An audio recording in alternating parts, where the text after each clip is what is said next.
infamous Trump dossier is ready to testify before the Congress, Glenn Simpson, the former reporter who founded Fusion GPS, took that money from the DNC and the Hillary Clinton campaign, we now know, in order to create the dossier. The dossier, of course, was full of salacious but still unproven gossip, and it was used in the end to justify a far-reaching federal investigation that has turned Washington upside down and basically stopped all productive work here.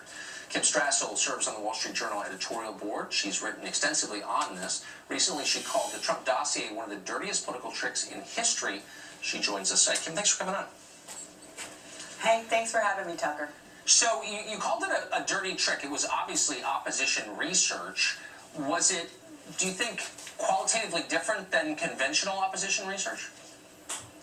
Well, that's a great place to start, because I think we do a disservice when we even call it a dossier. It gives it too much mystique. This is an Oppo research document, but of lower quality than even Oppo research documents. Normally, and look, all campaigns do this, but usually you dig up a driving under the influence conviction, or that you didn't pay your taxes one year, you plant it in the press, it makes the candidate look bad. This is a document based on unnamed, anonymous Russian sources, apparently. They've never been proven. A lot of them have been disproven. But then here's where they were particularly clever. They went, and rather than give it to the press, they sent it to the FBI, and then they briefed the press, and then the press was able to claim that this was intelligence that the FBI possessed, and it gave it some air of credibility.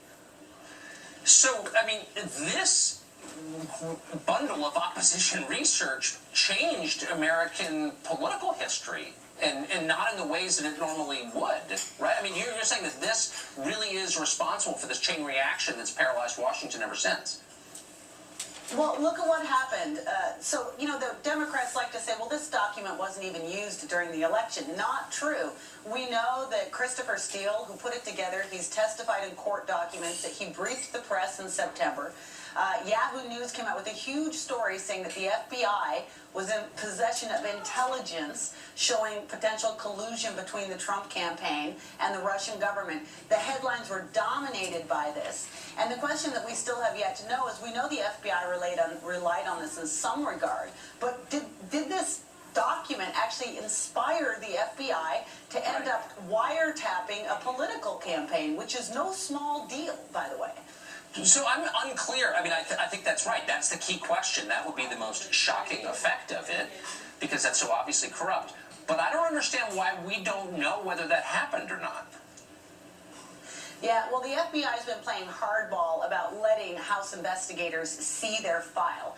Now, supposedly they've agreed to let them go in. They've started to put some things, make available to House investigators. But all of this should be, I mean, the thing that I think some people don't understand is that when you're dealing with the Foreign Intelligence Surveillance Court, it's not like you put in a request and they say no. It's a back and forth discussion. Somewhere in the FBI is a big file that explains exactly what the FBI was putting forward to the court as justification to go ahead with the tapping of Carter Page or Paul Manafort. But I mean, the House oversees the FBI. I mean, I don't understand how the FBI can just ignore that. If I get subpoenaed by House investigators, can I just give them the finger and go to Barbados and just think it's okay? I mean, how are they allowed to ignore that? Well, it's a separate problem that we have, that the House is having trouble more and more with its enforcement authority, and that is, in essence, what the Justice Department did. They said, sorry, we're just not complying with your subpoena for a while. They now appear to be putting some things out, but from what I understand, not everything that they need to put out. And here's the funny thing, is every time they have an excuse for not giving it, they say, well, it's because of Special Counsel Mueller. Well, if Special Counsel Mueller is actually doing this entirely because the FBI misused a dossier, all the more reason for House investigators to be looking at how this started. It's unbelievable. I'm going to try that on my taxes next year. No, I just don't feel like paying. Sorry. I'm going to pass this year. Exactly. Kim, thank you for that. That was really interesting. Thanks for having me. We're talking about the tax bill.